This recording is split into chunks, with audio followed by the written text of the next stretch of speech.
sebentar kita mau merenungkan setiap kebaikan Tuhan, sebab Tuhan kita baik.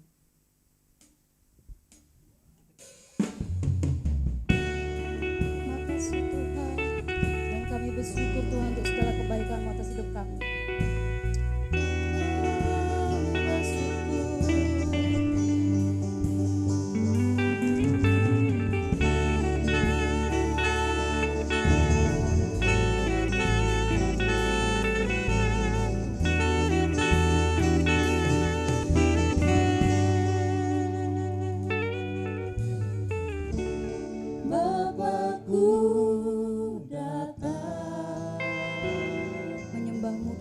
Tuhan, menyembah-Mu di sini, ku percayakan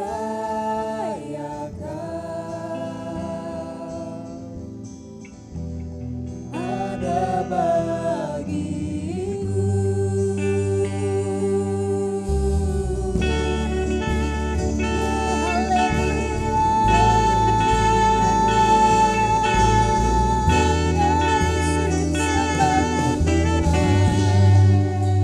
kami datang kepadamu Tuhan. Bapakku datang menyembah-Mu di sini, ku percayakan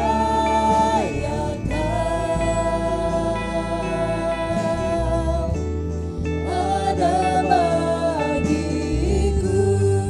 Karena Tuhan kami tidak cemas Tuhan. Tak usah ku takut, sebab Kau sertaku. Tak usah ku bimbang, Kau di dalamku.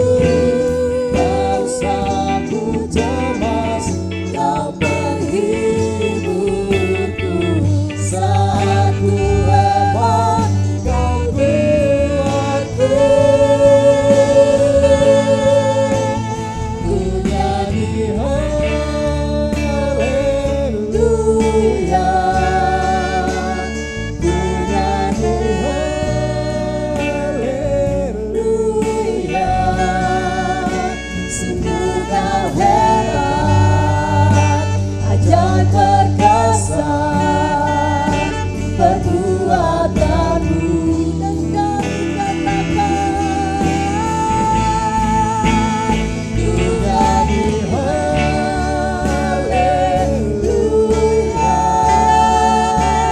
ku nyanyi Bersyukur Tuhan, haleluya. Kau sungguh hebat bagi kami. Sungguh Kau hebat, ajaib perkasa perbuatanmu di hidupku. Mari kami undang jemaat sidang jemaat untuk bisa berdiri. Kita mau katakan bahwa Tuhan Kau sungguh hebat bagi kami Tuhan. Terima kasih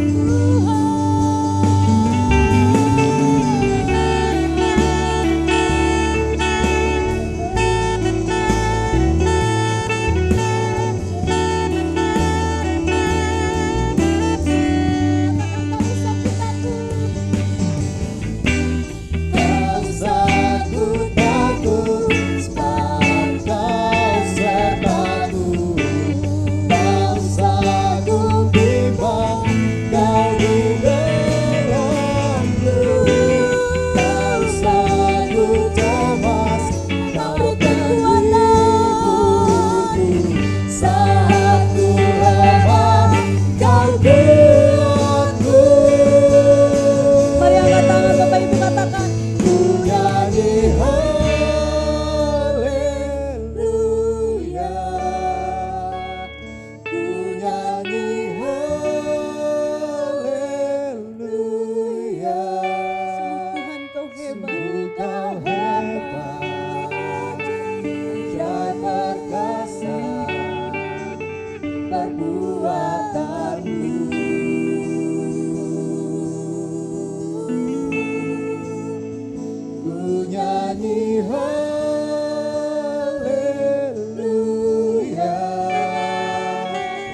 semua atas berkat-Mu ya Tuhan, sehingga kami bisa berkumpul di sini, di rumah-Mu ini Tuhan. Tuhan, kami akan menaikkan puji-pujian Tuhan, hanya untuk mengagungkan nama-Mu Tuhan. Tuhan berkati kami dari awal sampai akhir Tuhan. Terima kasih Tuhan, haleluya, amin. Selamat sore Bapak Ibu. Puji nama Tuhan, lambaikan tangan, katakan Tuhan kita luar biasa, sapa kanan kirinya dengan senyuman, sekalipun tertutup masker kita percaya bahwa kebaikan Tuhan ada atas hidup kita, amin. Kita mau mengecap kebaikan Tuhan, kita mau merasakan kasih setia Tuhan atas hidup kita. Kecaplah dan lihatlah.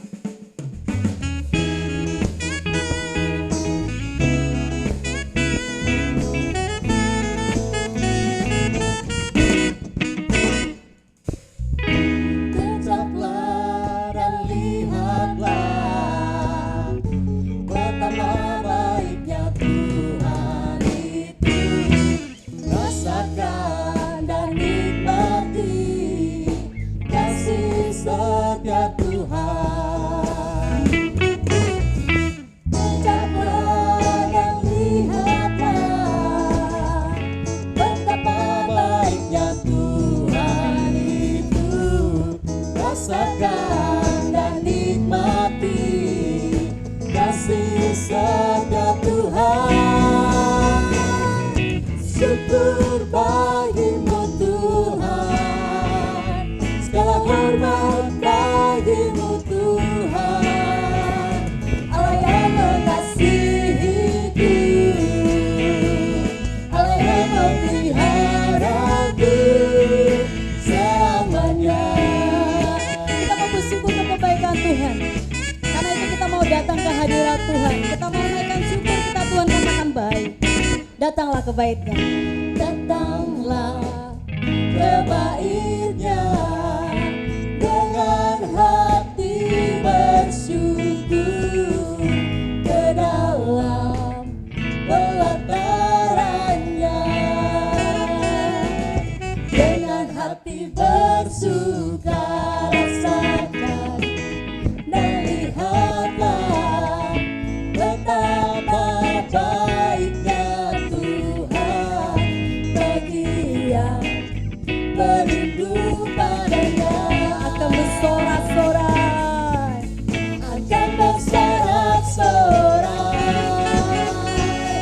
akan bersorak-sorai. Bersyukurlah, bersyukurlah kepada Tuhan. Sangat Dia baik, bahwasanya untuk selamanya. Kasih setianya, bersyukurlah kepada Tuhan. Sangat Dia baik, bahwasanya untuk selamanya. Kasih setianya. Katakan syukur bagimu Tuhan. Syukur bagimu Tuhan, segala hormat bagimu Tuhan, Allah yang mengasihiku, Allah yang memeliharaku. Syukur bagimu Tuhan, segala hormat bagimu Tuhan, Allah yang mengasihiku, Allah yang memeliharaku. Katakan Selamanya. beri kemuliaan buat Tuhan kita yang luar biasa. Kami persilakan dan jemaat berduduk kembali. Sungguh kebaikan Tuhan atas kita. Haleluya, selamanya Tuhan kita baik. Puji nama Tuhan. Keadaan tidak menentu, kita percaya bahwa penyertaan Tuhan ada atas kita. Dan Tuhan mau memurnikan kita, kita mau menyenangkan hati Tuhan. Mari kita mau katakan, Tuhan ini hidup kami. Tuhan kami mau belajar untuk menyenangkan-Mu. Dalam sisa hidup kita, kita mau senangkan hati Tuhan. Terima kasih Tuhan, terima kasih Yesus. Dan kami bersyukur.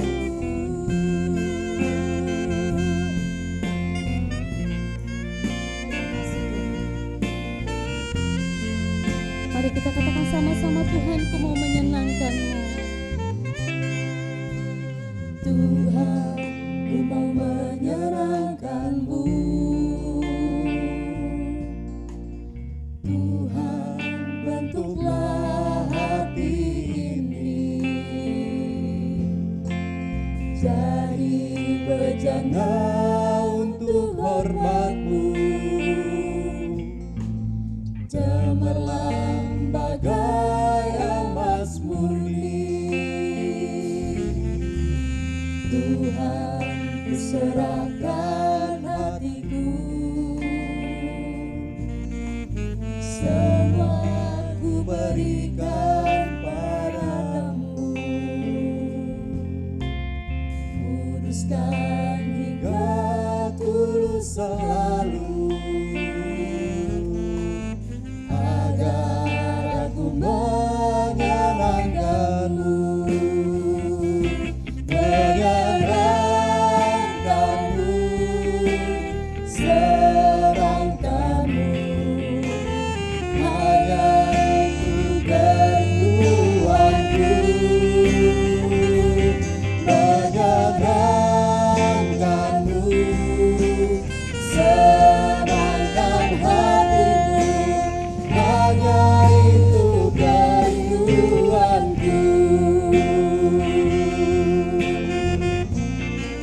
Mari kami undang jemaat kita semua bangkit berdiri. Kita mau katakan sama-sama. Jemaat sendiri katakan, Tuhan, ku mau menyenangkan-Mu.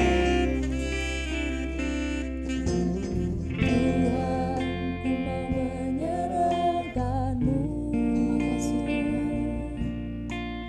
Tuhan, bentuklah hati ini jadi bejana untuk hormat-Mu. Cemerlang bagai emas murni. Tuhan, ku serahkan hatiku, semua ku berikan padamu. Mari Tuhan, Kau kuduskan kami. Kuduskan hingga tulus selalu,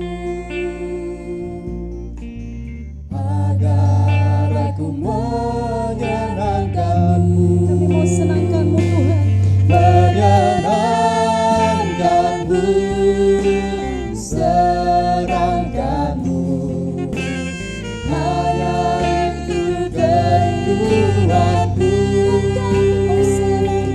Menyenangkan-Mu, senangkan hatimu, hanya itu kerinduanku. Mari angkat tangan saudara, katakan. Menyenangkan-Mu, senangkan-Mu, hanya itu kerinduanku. Menyenangkan-Mu, senangkan hatimu, hanya itu kerinduanmu.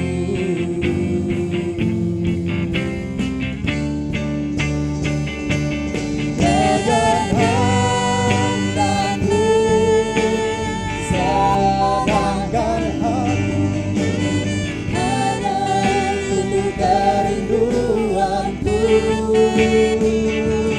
Menyenangkan-Mu, senangkan hatimu, hanya itu kerinduanku.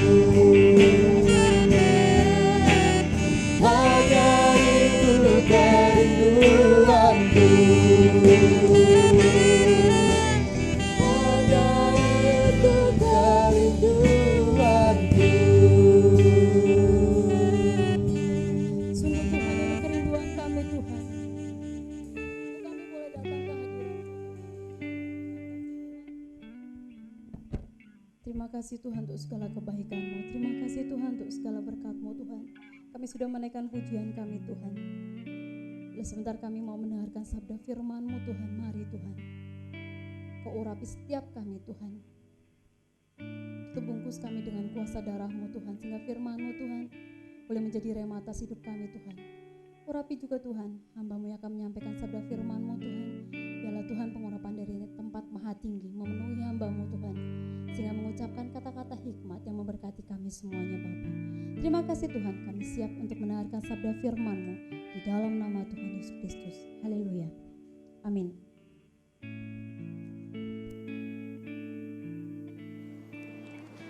Salam, salam damai sejahtera, puji nama Tuhan, Bapak, Ibu, dan saudaraku yang sangat dikasihi Tuhan. Kita berjumpa kembali dalam ibadah online. Dan pada saat ini, mari sama-sama kita akan belajar kebenaran firman Tuhan. Saya akan memberikan satu tema, menang di dalam pencobaan. Kita buka di dalam Injil Matius 4 ayat 1 sampai dengan ayat yang keempat. Saya akan membacakan dalam Injil Matius 4 ayat 1 sampai dengan yang keempat. Maka Yesus dibawa roh ke padang gurun untuk dicobai iblis. Dan setelah berpuasa 40 hari dan 40 malam, akhirnya laparlah Yesus. Lalu datanglah si pencoba itu dan berkata kepadanya, jika engkau anak Allah, perintahkanlah supaya batu-batu ini menjadi roti. Tetapi Yesus menjawab, ada tertulis manusia hidup bukan dari roti saja, tetapi dari setiap firman yang keluar dari mulut Allah. Amin. Bapak, Ibu, dan saudaraku, saya sengaja mengambil ayat sampai dengan ayat yang keempat. Dan semestinya kisah ini sampai dengan ayat yang ke-11. Oleh sebab itu saya berharap kepada Bapak Ibu yang menyaksikan tayangan ini untuk membaca kisah selanjutnya ayat 5 sampai dengan ayat yang ke-11. Kisah mengenai pencobaan di padang gurun ini, Bapak, Ibu, dan saudaraku yang kasih Tuhan, akan mudah kita mengerti ketika kita memahami secara benar tentang mengosongkan diri. Jadi kalau pada ayat yang pertama dikatakan, maka Yesus dibawa oleh roh ke padang gurun untuk dicobai iblis. Kita akan sulit mengerti kenapa Yesus dibawa roh ke padang gurun untuk dicobai iblis. Kalau kita tidak memahami secara benar tentang arti mengosongkan diri. Kalau kita lihat di dalam Filipi 2 ayat 6 sampai dengan yang ke-7 itu dikatakan, walaupun dia dalam rupa Allah, tidak menganggap kesetaraan Allah itu sebagai hal yang harus dipertahankan. Tetapi dia, maksudnya Tuhan Yesus, mengosongkan diri dan menjadi rupa sebagai manusia. Sehingga kalau kita melihat di sini, Yesus dibawa oleh roh ke padang gurun, ini menunjukkan bahwa dia betul-betul Allah yang mengosongkan diri. Dan seluruh kealahan dia taruh. Sehingga dia tunduk pada roh Allah. Maka Yesus dibawa oleh roh ke padang gurun. Dan lebih hebatnya lagi Bapak, Ibu, dan saudaraku, bagaimana mungkin Allah dicobai oleh iblis? Itu sebabnya saya katakan harus kita memahami arti mengosongkan diri. Maka dikatakan di sini untuk dicobai iblis. Kata dicobai ini dipakai juga oleh Allah. Ya, kata dicobai ini adalah peiraso, dicobai, diuji. Allah pun juga memakai kata peiraso ini ketika dia menguji Abraham. Kalau Bapak Ibu baca di dalam Ibrani 11 ayat yang ke-17, itu dikatakan karena iman maka Abraham dicobai oleh Allah. Sama, dicobai oleh Allah.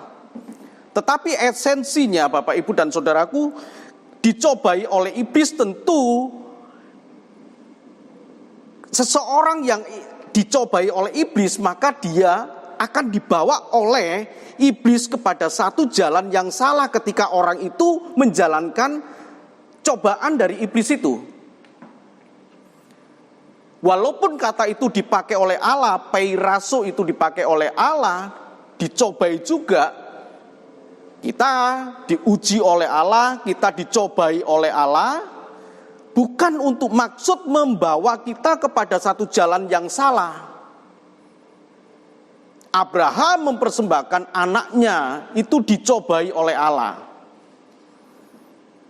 Banyak yang kemudian mengatakan, ya harus kita bedakan kata dicobai dengan diuji. Tapi faktanya Alkitab menulis dicobai. Ya, dicobai Abraham, dicobai Allah. Tapi Allah sedang membawa Abraham bukan menuju kepada jalan yang salah,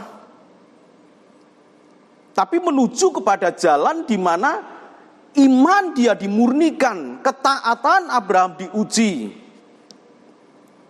Berbeda dengan dicobai oleh iblis. Ketika kita nurut dicobai, masuk ke dalam dicobai oleh iblis, maka kita akan masuk kepada jalan yang salah.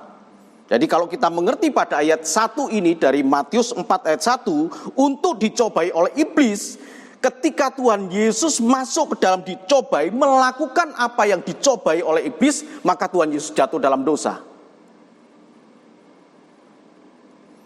Nah, Bapak Ibu dan Saudaraku, jadi ini adalah peristiwa yang krusial sekali Bapak Ibu.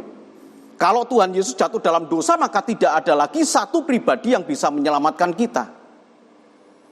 Mari coba kita lihat ya, pencobaan ini. Dan setelah berpuasa 40 hari dan 40 malam, akhirnya laparlah Yesus. Lalu datanglah si pencoba itu dan berkata kepadanya, jika engkau anak Allah, perintahkanlah supaya batu-batu ini menjadi roti. Apa yang saya maksud tadi Bapak Ibu? Bahwa dicobai oleh iblis itu sedang dibawa kepada satu jalan yang salah. Iblis sedang merusak tatanan. Tatanan apa yang iblis rusak itu? Ini pelajaran penting Bapak Ibu.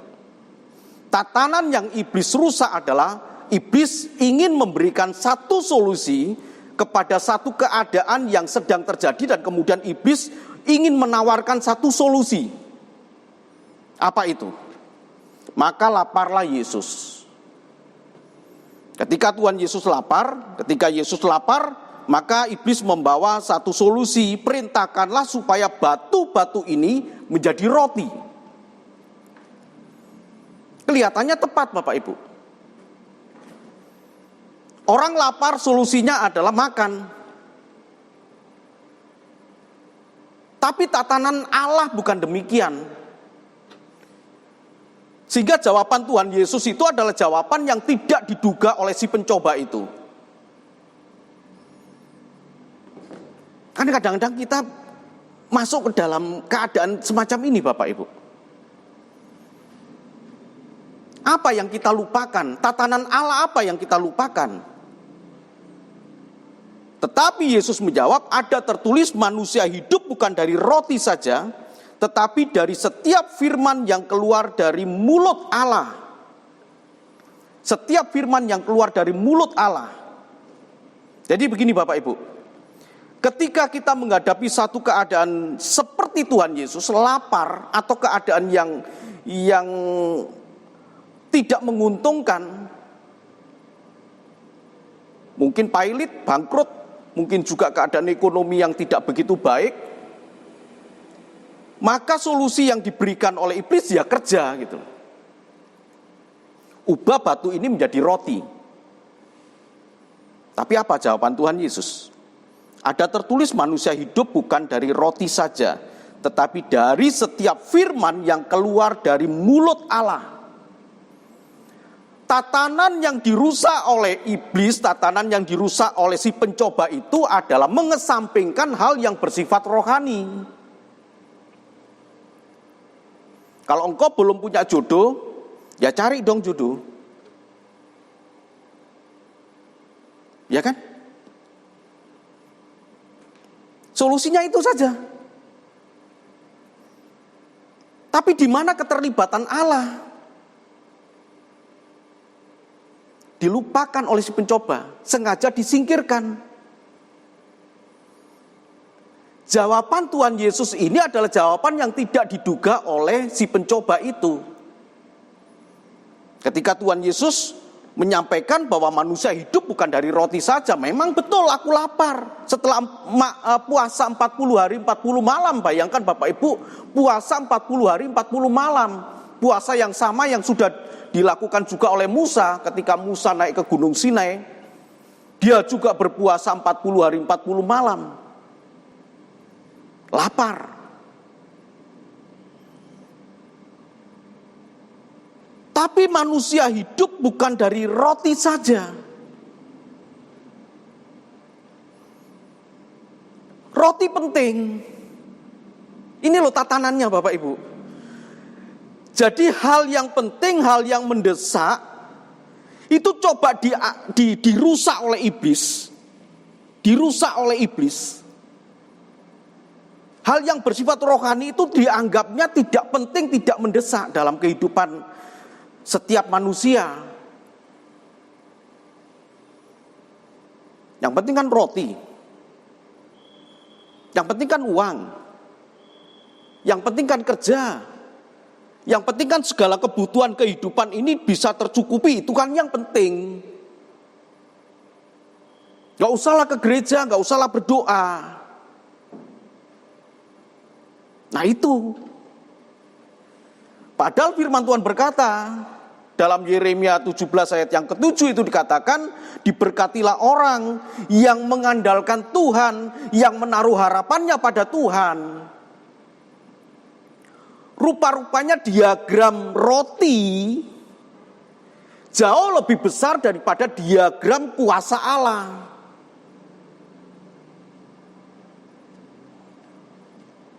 Kita sudah mengenal Bapak Ibu satu istilah yang sudah umum, ora et labora gitu ya.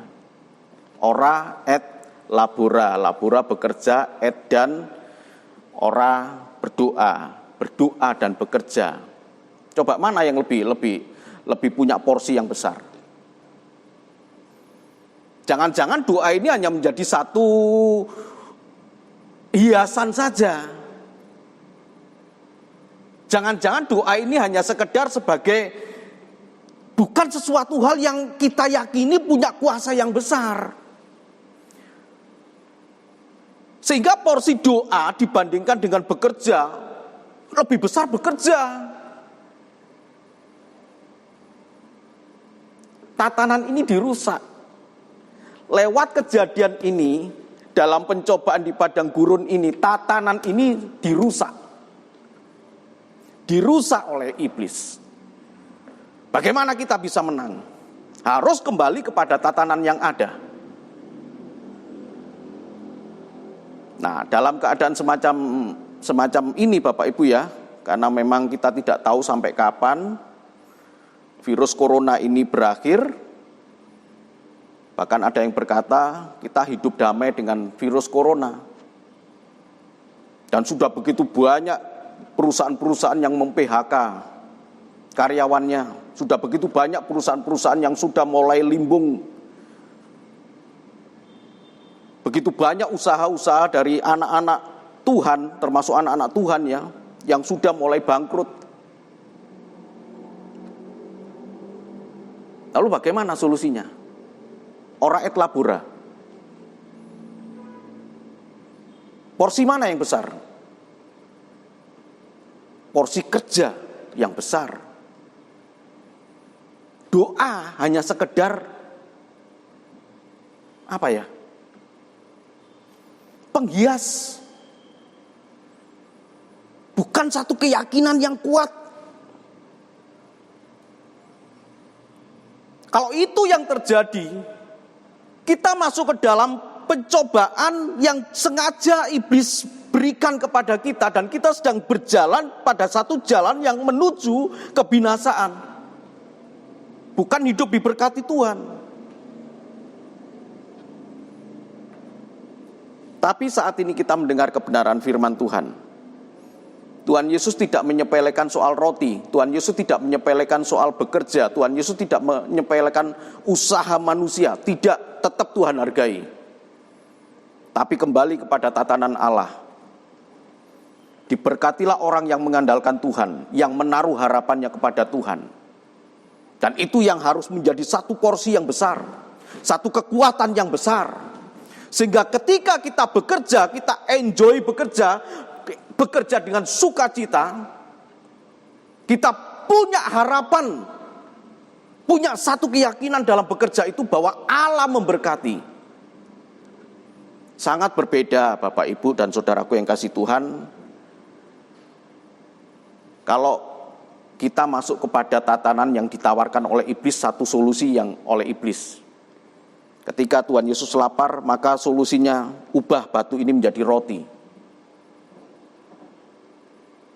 Tapi Tuhan memberikan jawaban, manusia hidup bukan dari roti saja, tapi dari firman Allah. Tidak bisa kita sepelekan Bapak Ibu. Hal berdoa, hal firman Allah harus kita yakini, betul-betul kita yakini. Bukan sebagai penghias kehidupan kita sehari-hari. Dari situlah kita tahu bahwa Tuhan beserta dengan kita. Sehingga apapun yang kita lakukan Bapak Ibu dan saudaraku yang kasih Tuhan, kita punya satu keyakinan,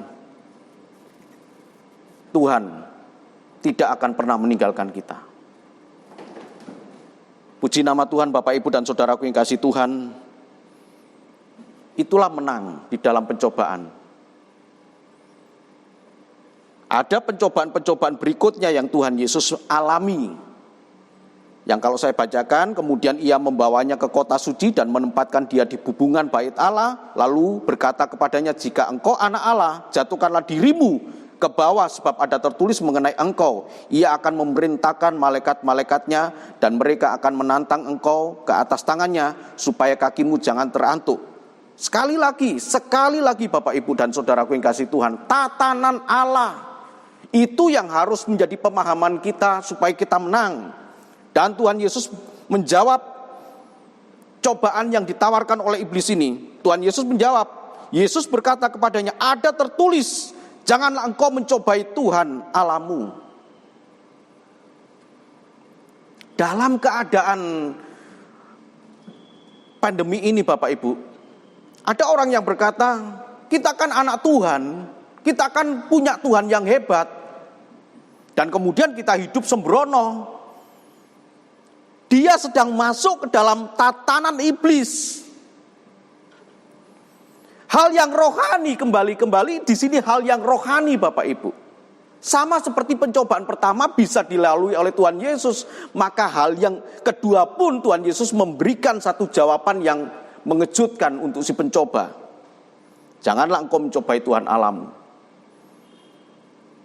Semua orang beragama pasti mengakui dia punya Allah yang hebat. Ya, jangan mencobai Tuhan Allah. Kita memang punya Tuhan Allah yang hebat. Tapi Tuhan Allah yang hebat itu pun juga menaruh pikiran, hikmat di dalam hidup kita supaya kita menjadi orang yang beriman dan berakal sehat.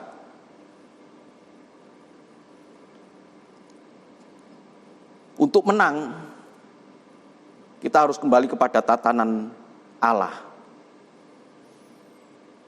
Jangan meremehkan Tuhan Allah yang hebat. Kita memang butuh roti. Tetapi apalah artinya roti jika kita meninggalkan Tuhan? Kita memang butuh kebutuhan-kebutuhan hidup. Tapi apalah artinya jika kalau kita punya seluruh apa yang ada dalam dunia ini, jika tanpa Tuhan, itu sia-sia. Begitu pula dengan pencobaan yang ketiga. Dan iblis membawanya pula ke atas gunung yang sangat tinggi dan memperlihatkan kepadanya suatu kerajaan dunia dengan kemegahannya dan berkata kepadanya, semuanya itu akan kuberikan kepadamu jika engkau sujud menyembah aku. Kembali Bapak Ibu, sebenarnya inti dari menang dalam pencobaan itu, sekali lagi jangan pernah melepaskan hidup kita dengan Allah. Apa jawab Tuhan Yesus? Maka berkatalah Yesus kepadanya, enyalah iblis, sebab ada tertulis, engkau harus menyembah Tuhan Allahmu, dan hanya kepada Dia sajalah engkau berbakti. Haleluya. Bapak Ibu dan saudaraku yang kasih Tuhan, saya yakin dan percaya setiap kita saya dan Bapak Ibu yang menyaksikan acara ini, ibadah ini, firman Tuhan ini, tentu ingin menjadi orang yang menang. Sekali lagi Bapak Ibu, tatanan Allah menjadi kunci untuk kemenangan kita. Jangan pernah lepas dari Allah. Apapun pencobaan yang ada dalam kehidupan kita ini, tetaplah bersama dengan Tuhan. Maka Tuhan akan memberkati kita, menyertai kita, dan memberikan kepada kita kemenangan. Amin. Tuhan Yesus memberkati.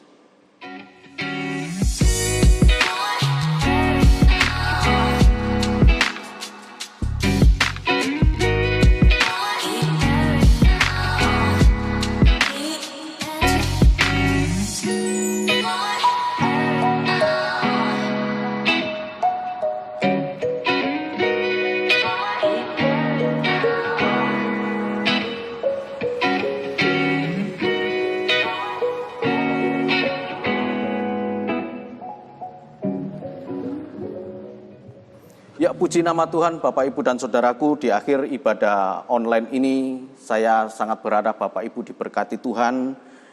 Dan mari Bapak Ibu, kita akan akhiri ibadah online ini.